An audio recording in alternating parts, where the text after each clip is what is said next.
to my computer, and you can see it's recording in the top left of your screen.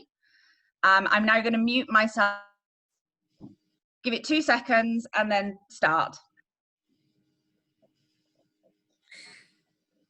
Good morning, Paul. It's great to have you with us here today this morning. Morning, Heidi. So for everyone out there, my name is Heidi Alaskary, and I have the great honor of being the lead co-chair for Task Force 6, which is the task force on economy, education, employment, and the digital age.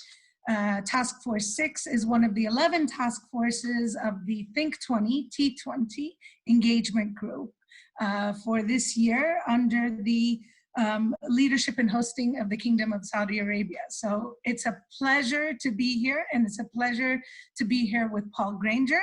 I will pass it over to Paul to introduce himself. Hi, Paul Granger. I spent most of my career in what are called technical colleges in the UK, that is training people from the age of 16 upwards to go into some sort of vocational education.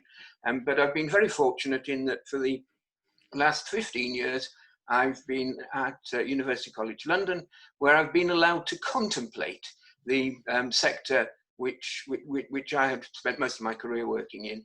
And I've been part of similar task forces in the T20 for 3 years, through the Argentinian presidency and through the Japanese presidency. And now very pleased to be working with the Saudi presidency. And we have been honored to have you with us, Paul, as well as the rest of our co-chairs who couldn't be with us today, but have certainly significantly contributed to this discussion. As you stated, we are continuing a legacy of work here. I think it shouldn't be seen as discrete pieces of work, but obviously these topics lend themselves to a continuity that's very, very important. Hence, having individuals and expertise who have been around and can continue that conversation and make sure we have that continuity is extremely important. The topic of, I always jokingly say that our Task Force 6 has everything but the kitchen sink in terms of the topics that we try to address in a very functional way. They're very relevant. The topics that are addressed impact every aspect of an individual's life. It really takes the continuum from education all the way through employment, which really is a lifelong journey. So the topics that are discussed impact every single individual in the world at every single age group, every single category that you can conceive of, whether it's males, females, migrant workers, individuals with disabilities, advanced countries, developing countries. The topic, I always say I feel a great weight of responsibility to be as inclusive as we can, to be as responsible as we can in terms of addressing these issues. The issue of the digital age, the Internet of Things, AI, this has been a progressively important topic. And I think, fortunately or unfortunately, we have been given this, what I like to think of as the opportunity of COVID-19. That was certainly a very unexpected twist that we got as the task force very early. I think we were lucky very early on to have COVID come on the scene, because it really allowed us to look at our policy briefs, the issues that we were looking at, and particularly for us looking at the digital age and how AI impacts all of these topical areas. It really allowed us to have a very natural worldwide experiment on how technology impacts those aspects of our lives. Yes, what was interesting from the education and digital age aspect of COVID is that it accelerated processes that we understood were already happening. In other areas, COVID has actually taken us backwards, environmental issues, for example, and global warming, because the move away from the car and towards public transport has been thrown into reverse. And we had the relatively simple task, I think, in our group, of seeing things which we'd said, well, maybe 5, maybe 10 years, suddenly we're all dependent upon these remote communication tools, such as we're speaking on now. And haven't they got better? In a very short period of time, people have put their head under the bonnet, looked at the technology, and they're much slicker. I mean, you know, in the days of time lapse and what have you, it was very different. So, you know, we had fair warning that we were going to move towards some greater degree of remote activity, and that parallels industrial patterns, because people need less and less to come together in a factory to make a product, because you can data stream, and you can have 3D printers and things. So the whole business of how communications take place and how people interact, which we thought would be 10, 20 year sort of period, has taken place in a matter of months. And I think it's been crucial that under Heidi's chair, we have been able to respond to that and come up with some guidelines. Yes. And I think, you know, maybe just to highlight some of the magnitude of this, you know, Paul, you rightly said, you know, it's not that anything really took us by surprise per se. These discussions have been happening. We knew these, you know, issues around the AI, the need for looking at what are the skills of the future, the jobs of the future, what do industries look like moving forward. Those have been the topics of many discussions in many, many circles over, you know, several years, if not decades, gradually working up. What I find interesting and fascinating is, as you stated, the speed. You know, and just to give people context here, you know, within a period of weeks, with, you know, at its height, if we just take the example of education, you know, in April 3rd, 2020, UNESCO has a global monitoring of school closure tracker that you can log online and check. But on April 3rd, 91%, and I'll say that again, 91% of students around the world were out of school overnight. Yeah, I think that is unprecedented. Yeah, I think it's important in terms of moving into employment. I mean, yes, you've got people with a big gap in their knowledge and skills acquisition, which we've got to think about. But in terms of moving into employment, what's changed is not just the things that are visible, like 3D printers or virtual communications, people being YouTube stars and things like that. Those are obvious. What's perhaps less obvious is that the way that people are employed is changing also with the impact of artificial intelligence. So you have the gig worker who looks at their computer every evening to see what they're going to be doing the next day, who markets their services and through mobile phones. You've got the platform workers, you've got taxi drivers who are told by a computer where to go, not somebody sitting in an office with a bank of phones, but a computer actually sorting it out. When I get lost in London and I don't know where I am, my phone knows where I am. And these platform that you can access are changing the way that we work.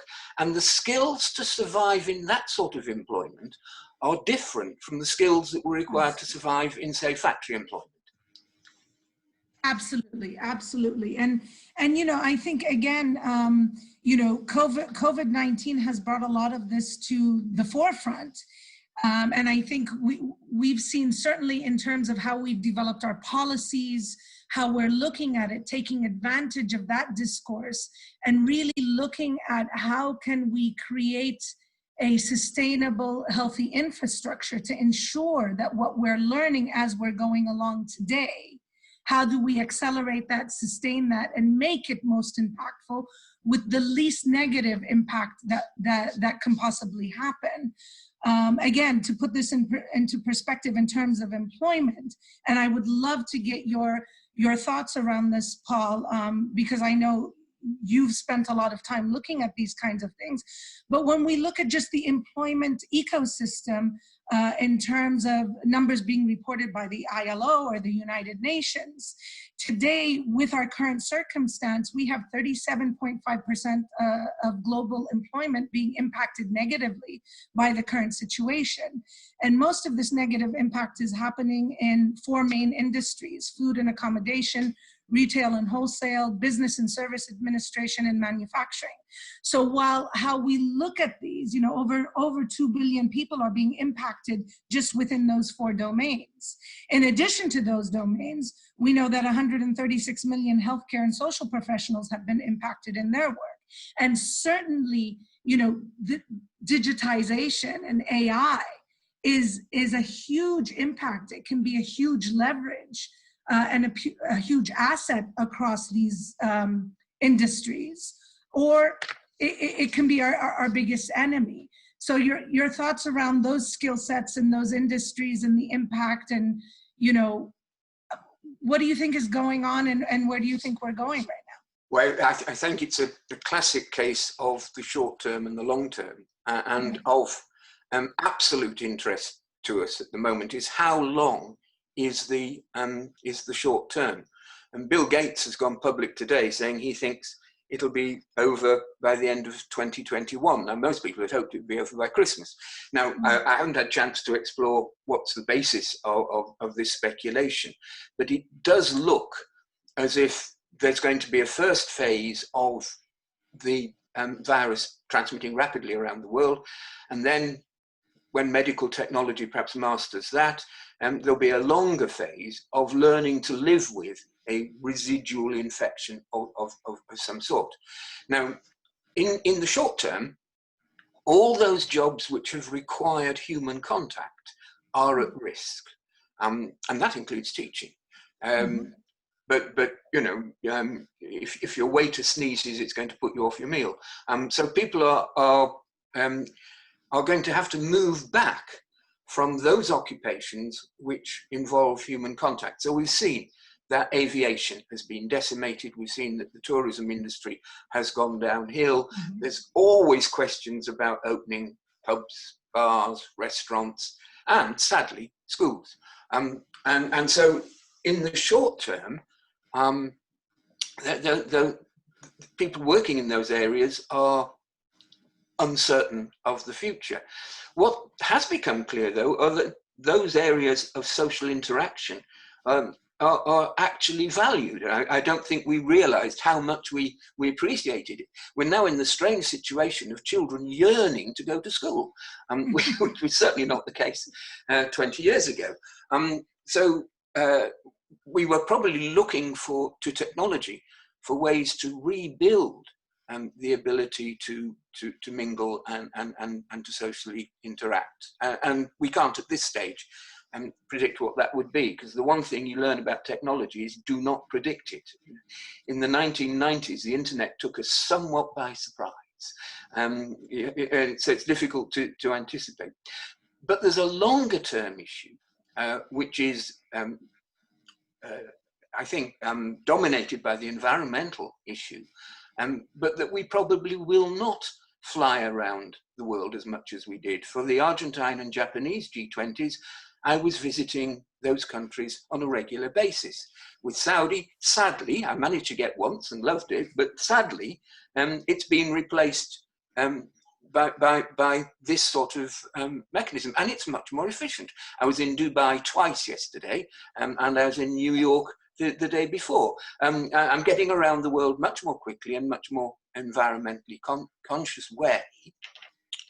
And that is going to impact on the nature of work. I've already said, I don't see much future for factories. I think assembly can be managed much more remotely and accurately by machines, and people don't need to be there. On the far side of Argentina, there used to be an aeroplane and motor car manufacturing economy. Well, that's gone completely because it's very expensive to transport heavy, lumpy things from over by the Andes elsewhere. And the economy has moved over to being a digitally based economy, and to do with design, creativity, cybersecurity, these new professions.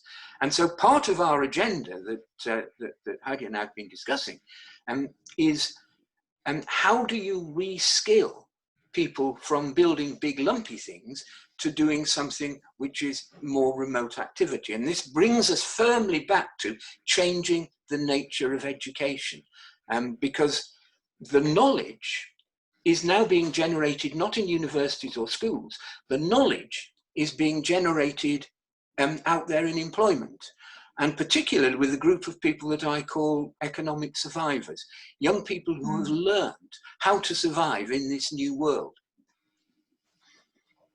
Absolutely. And, you know, having said that, I know we've had lots of discussions around this within the T20 in general, just across the board. I think it's the nature of the current situation, and even before this idea of the diversity and inclusion.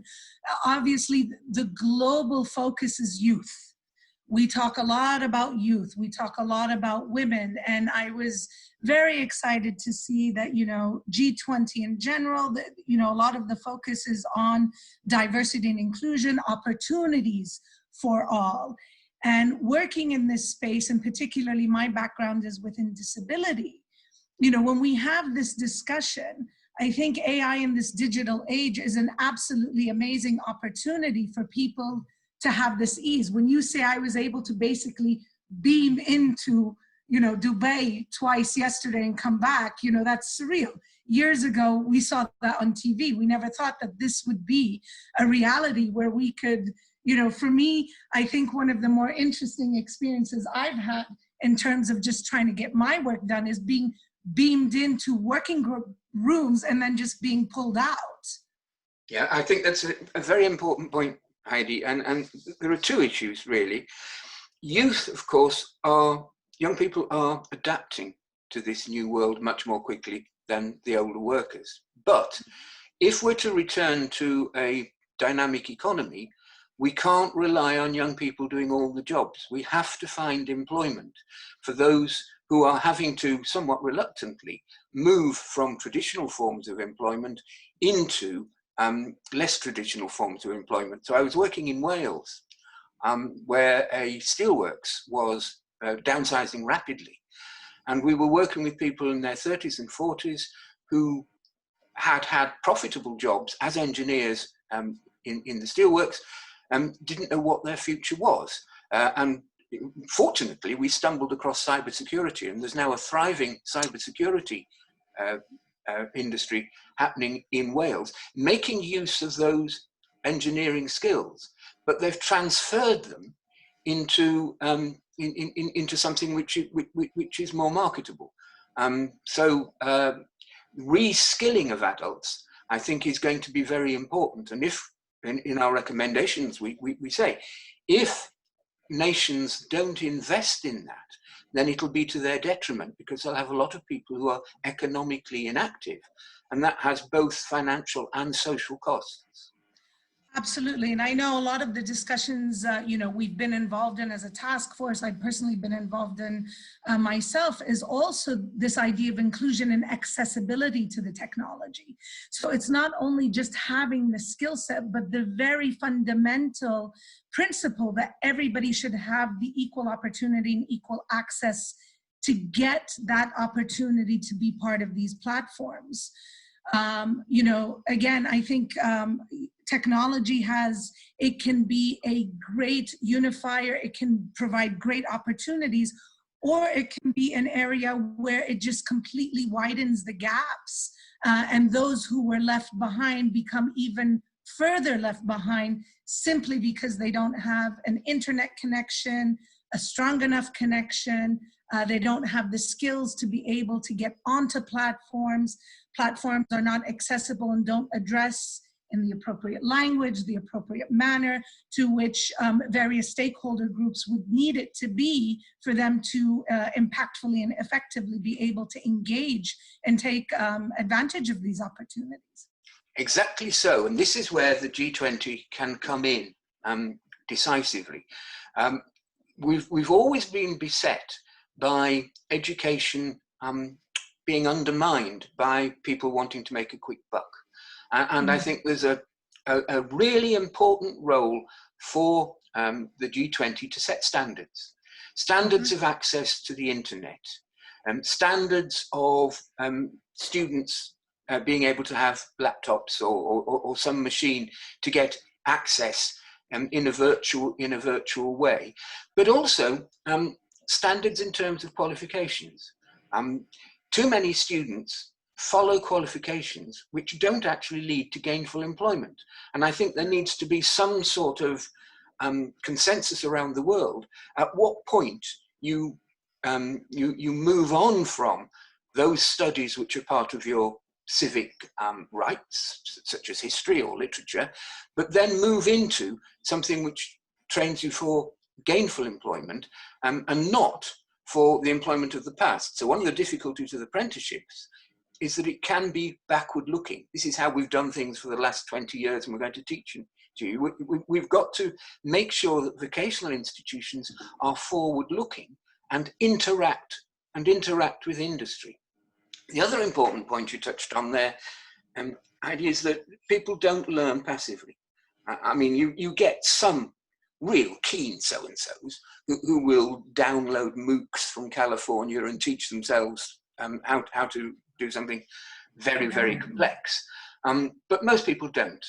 Learning hurts. And really, you need social encouragement to learn, and fear. I mean, I've learned an awful lot about how to get myself into Zoom over the last few weeks, because it's the only way I've remained economically active.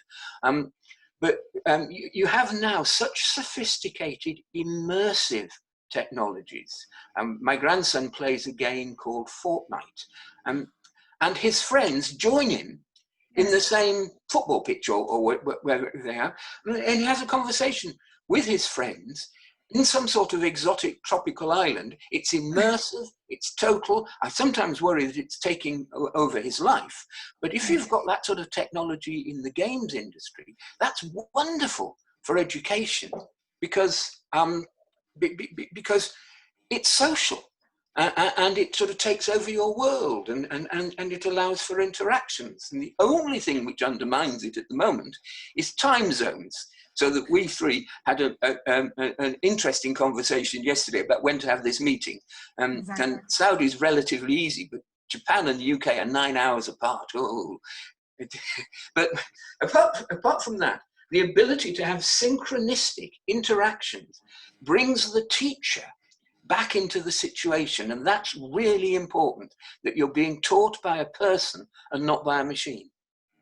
And I think that, that touches on a really important aspect, and I like to look at it from a different perspective. I was having a discussion with a close friend of mine the other day who's in the US, but she was very concerned that her young child who's in kindergarten would not be going back to school, that they would be doing distant learning, and the impact that would have on their social, pragmatic, sort of interactive, developing social skills. And she was so concerned that she actually sought out the services of a counselor and psychologist to get some advice. And it's a really difficult situation, I think, for parents, and people don't realize at just a very fundamental human, personal, one-to-one level, how distressing this is for families. And the psychologist had told the mom, she said, yes, it may be distressing for your child to sit at home today, but it may be healthier in that they can have healthy interactions, non-restricted in a sense that I can see you, I see your whole face, we can talk, we can be online for a long period of time. However, if they go to school, they're forced into this very unnatural situation of having their masks on, not being allowed to touch and interact with other children. And a simple act of, you have a kindergartner who's separating from their parent and starts crying. The teacher is not allowed to hold and hug that child and comfort them because of social distancing. So just to think how much these changes are changing our behaviors and the skill set that teachers have gained over the years. how to be compassionate, how to be empathetic, all of those soft skills that some of us naturally employ or we learn through experience on the job. And we have to rethink those things that were somewhat subconscious and really think about these soft skills in a very conscious way. And you know, there is a short-term crisis. You mentioned right at the beginning of this conversation, Heidi, you mentioned that COVID was an opportunity. And one way of looking at that is that we have learned to value social interactions and being together. So that, as it were, redoubles humankind's dedication to finding a way round the virus to restore the things that we like the cuddle in the playground, which is so important. And in the long term, I think it indicates to us that we are not going to live in a world which is dominated by machines, that we must remain masters. We design what they do, we make use of what they do, but I think there's going to be a recalibration of social values. So I think health is going to be much higher up the agenda than it has been. Internationally, the caring professions have been woefully underpaid. And you know, look how important they've been, the thin blue line, protecting us from COVID. So I think they will be valued much more. Hopefully machines will make their lives easier. You know, machines can do the menial tasks, the cleaning and so forth, which is the less pleasant side. But the intellectual side of caring and health, I think, will become much more important. As people need less work or less time working because it becomes so much more efficient, then look how much we value things like the theatre. Don't we miss the theatre, the cinema? Don't we miss our sporting events? So I think one of the slogans of the G20 is Build Back Better. And I think we've got a better, yes. To repeat myself, I think we have an improved understanding of what that better is going to be. Yeah, and I think, you know, you touched on it beautifully, you know, when we talk about this healthier, you know, a health, build back better and healthier. I agree with you. I think this period that we're going through really has also highlighted the importance of mental wellness. You know, yes, we talk about the social engagement and interaction and the impact technology has on either increasing, decreasing, improving it, but also the potential negative effects in terms of mental wellness and resilience. Resilience in terms of, you know, the upcoming workforce and what we need to be able, you know, to process and learn and withstand moving forward. We have to have resilience, we have to have wellness. And what we've seen with all of this is our mental wellness could be at risk. And there has to be a concerted effort. What is the impact of technology on mental wellness? What is the impact of parents having to learn to teach their children at home? You know, the reason I sent my kids to really good schools and I handpicked them was I wanted them to learn the skills that they needed to have a sustainable, rich future where they could find viable, quality jobs and vocations that would give them the quality of that life that I want for them. And I realized that I wasn't the teacher that was able to give that to them. But yet, and I'm fortunate that my children are older today, but for individuals who have very young children, they are now being asked to be teachers overnight. That's a whole new skill set. And I know you and I talk about this a lot. We are fortunate to have many years and a lot of experience under our belts. But with the globe focusing on youth and the skills and the opportunities needed for youth moving forward and the world we need to build for them, I think there is a very important discussion to be had that, yes, we have a large population that's youthful, but we also have quite a large population of 30 and above and 60 and above. And when we're talking about these shifts today, what are the skill sets needed? You know, we live in a reality that we're living longer as humans today. Yeah, well, let's hope so. You know, and a 60-year-old, 70-year-old today is no longer necessarily enjoying retirement in the golden years. 60 and 70-year-olds are actually still looking at re-entering the workforce because they absolutely have to for economic reasons. But I think we can generalize to some extent that the jobs which are being taken away by AI, whether it's COVID or not, you know, the fourth industrial revolution, the jobs that are being taken away are low order jobs.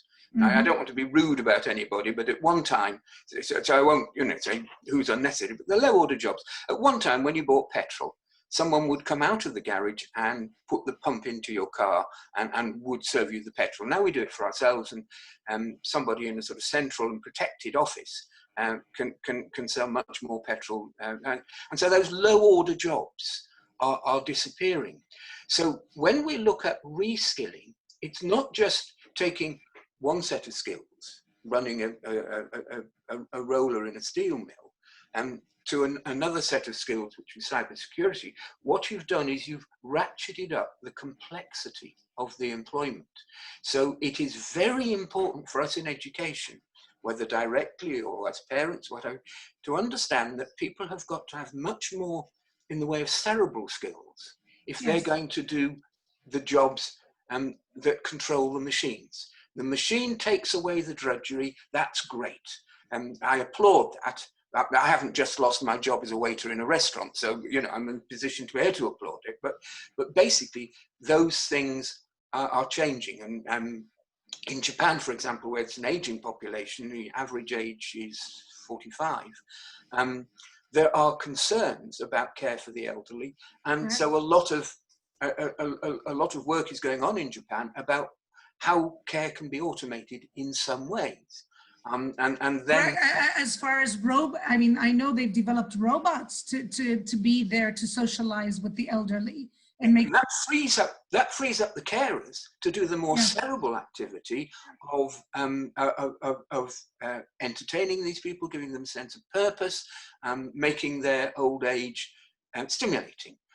So we're moving all the time to people having to be able to communicate, able to design, able to create, able even to entertain. And that takes a lot of careful interaction.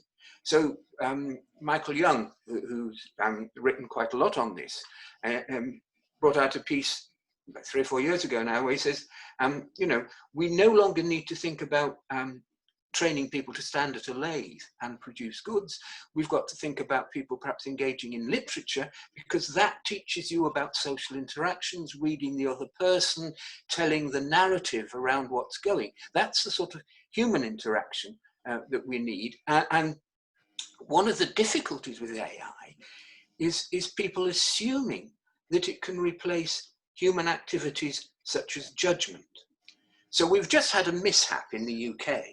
I was just going to bring that up. Yes, an algorithm. It's only as good as what we put into it. That's right. An algorithm was used to identify what grade a student was going to get, and these algorithms were inadequate and produced a great deal of injustice. And a lot of people got grades which they violently disagreed with, because awarding a grade, a qualification at the end of a period of learning is a complex act of judgment. And that judgment needs to be tested against the judgment of others, so that you come to some sort of common award. What you can't have is awards being easier to get in Scotland than they are in Wales. That would be a stupidity. So it's a very complex, interactive, human activity. And in the end, it comes down to making a judgment based upon your experience and your own knowledge and what have you. Now, when machines start being able to do that, I'm going to pack up and it just won't happen. I completely agree. And certainly in the space of human resource management, we see a lot of talk around the AI about being able to produce recruitment processes, interview processes that are a lot less biased. But again, those systems are only as good as what we put into them. It's only as good as how we program those systems. Are we making sure that we're not putting unintended biases because the programmer is not being inclusive of everybody? It's not teaching the system and the way we're allowing the systems to learn their deep learning and develop is based on the rules and the parameters that we put into it. And I think, you know, this again opens up a lot of, you know, when you say replacing employment opportunities, just that idea of how do we teach, you know, software engineers, this whole space of how do you develop these systems is the new and upcoming new world of potential opportunities and viable vocation. But it's really going to take individuals who have life experience, who have been exposed socially extremely well, so that they bring that life experience and try and recreate it and embed it in these systems so that these systems are just and fair and unbiased in terms of how they operate. Part of what drives artificial intelligence is data. And we've seen a lot of things develop recently to do with mass data gathering. Yes. But two things about data gathering. One is that it has to be retrospective. Where you gather data, it's about what's been done already. So when you talk about the sort of programs like the HR programs that are sometimes used, some poor lady was on television this morning, she'd had to go through 1,000 applications for a job because we're approaching 15% unemployment in the UK. Yes. And obviously it's tempting to use a machine to go through the 1,000 applications. And you can put in the data of previous appointments and what was looked for. But what they found was that actually made prejudice permanent. You know, so people from low postcodes and from poor postcodes didn't get jobs. Okay. Computer says, right, this comes from a poor postcode, we'll get rid of this one, or a certain racial characteristic, or so forth. It actually cements prejudice into the system. So we have to use our judgment to say, no, that's no good. Data can't be creative. Absolutely. And I know a lot of the discussions we've had and a lot of the policies that we've worked on in our task force, particularly some of them that I can think of very, very vividly, really look at this idea of bias and how we're managing the data, not just the bias and how we put it in and how it can be skewed and how it can widen the gaps or cement and really, you know, embed discrimination, but also safety and security around it. You know, as you just rightly said, if I put my data in one system, it resides there for eternity. And does that get flagged every single time somebody searches me? You know, somebody was telling me the other day that they were shocked that something that existed even 20 years ago somehow got on the internet about them. And now it's one of the most salient things that comes up when you search them. And they don't even know where it came from, how to get rid of it, how to manage it. You know, so just really managing your own information online and the safety and security and your autonomy, what you want to share, what are the boundaries around that, and then really getting into safety and security. You know, it's one thing to have your information out there, but it's a whole nother thing if it's being used in a way that is harmful to you. And one of the interesting things I've done this year has been to work with colleagues on T6, a different task force, T11, on cybersecurity.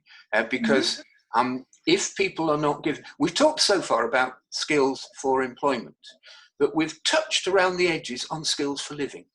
And one of the skills for living that people need to know is how to protect themselves from unsuitable data collection. I mean, while we're talking, our phones are listening to us, and certain key words will be being mined out of it. And the next thing you'll know, on Facebook, there's an advert for something that we've been discussing. And you know, we have to learn to guard against the abuse of that. One of the things I do is I lie about my date of birth on Facebook. I make myself a lot older, because date of birth is a tool for people beginning to invade your privacy. As a result of being a great deal older, I get adverts about step ladders, the things that take you up downstairs automatically. I've lost the phrase. Yes. You know, I get the accessible lifts and the chairs. Yeah. Offered lots of useful services like funerals and so forth. So oh my God. We live in a world where we've got to be data savvy, and in teaching the skills for living, knowing how to be secure in terms of your finances, in terms of information that you do not want to appear in the social media, is a skill we're going to have to develop. And that's, again, comes back to the cerebral side of life that we're going to need, not just for working, but also for living. We are going to have to continue to improve our intelligence to be able to thrive in this data-rich world. Absolutely. And, you know, I know, again, working on Task Force 6 with our colleagues, we've certainly looked at many of these topics that we've discussed, and whether it's on our specific task force or, you know, many of these topics cross against other engagement groups. As you stated, you know, we've worked with the artificial intelligence, with the education groups, we've worked with the B20, the business 20, the labor 20, you know, these topics certainly are not isolated just to one task force on the T20. And I think what has become very apparent, one of the strengths in working and the strength of the G20 addressing these issues is the ability to bring together such a large number of stakeholders across various countries, various think tanks. I mean, just within our task force, we have over 200 members, you know, across, you know, many, many countries thinking about these same topics from various aspects, so that we get this very comprehensive look where we can try to be as inclusive as possible, to be able to really look at all the nuances of a topic and make sure that we're addressing it in a way that serves the global community and not just isolated communities. We talk about the risk of this as well. What happens if we don't listen to all of these individuals and take... And it's an interesting process, isn't it? Because we've had a fascinating year where we've thought about these issues. And then we have to draw out the main strands for the politicians who are going to meet in November. And of course, politicians tend to be soundbite orientated and have limited timescales in which to look at these things. So we've got to make the messages broad and simple. And I think we're getting there in the policy briefs. The G20 is about where there is a need for global action. And there is a need for global action in terms of ensuring that everyone has access to the new media.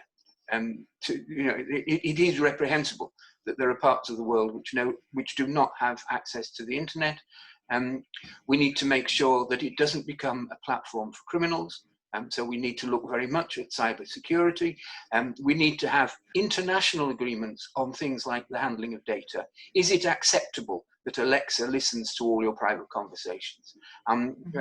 We need to have international agreement that one can't avoid a law limiting your activity by moving to a different jurisdiction. They did that with the banking when G20 started a dozen years ago. They came up with international protocols on how banks should be managed. And I think with skills, education, skills, jobs, skills for life, we need to have global agreements on basic minimums, basic standards, and something around that very difficult concept, justice. Absolutely. Justice, inclusion, making sure that we leave no one behind, and making sure that we're empowering everyone to have a decent quality of life across the lifespan, with various checkpoints as we age to ensure that nobody falls through the cracks. Yeah. Paul, it is always a pleasure to speak with you and discuss things. And, you know, I look forward to moving these discussions forward, to bringing this to life, not only for the G20 and our politicians, but this truly is a discussion that impacts every single person living on the face of this earth today. Can I go on record, Heidi, and thanking you for the way that you've chaired this task force this year, because it has been absolutely stimulating, but also purposeful. Because I think we've come up with some practical solutions. We haven't just had an arcane conversation, which would have been very pleasant, but we've come up with some very, very strong principles at a time of global crisis. And your firm leadership, your skillful chairing of our meetings has been a joy to watch. Thank you. Well, thank you. It's been an honor, and I've been extremely humbled. It's very rare that you can have these kinds of discussions that are very human and very heartfelt, but also very embedded in science and research and looking at real data. And to have the privilege of working with so many great minds with so much experience and so much passion and dedication to what you do and what the rest of our task force does and the individuals there has been a true pleasure. So we really look forward to seeing the outcomes of this. We look forward to looking at what happens beyond the chairmanship of Saudi Arabia. We know it'll be handed over. We realize that these conversations don't end, and that's extremely important, setting the platform that the network stays alive, that we stay in contact, that we continue to work on these issues as they develop. So having individuals like yourself and Peter and Alejandra and all of the rest of our task force that have been part of this discussion for years now is extremely critical for us in terms of moving forward. So that is a priority that we will look to make sure that there's sustainability, that makes sure that these discussions stay rich, stay relevant, stay current to what's going on the ground, and adapt to the needs of each individual that we have the responsibility of representing. Let's hope that the next round of T20 moves us from the short term to the long term, and that we can reconcile COVID to history. Inshallah, God willing. God bless everyone, and we hope everybody stays safe and well. And we look forward to seeing a very exciting and prosperous future.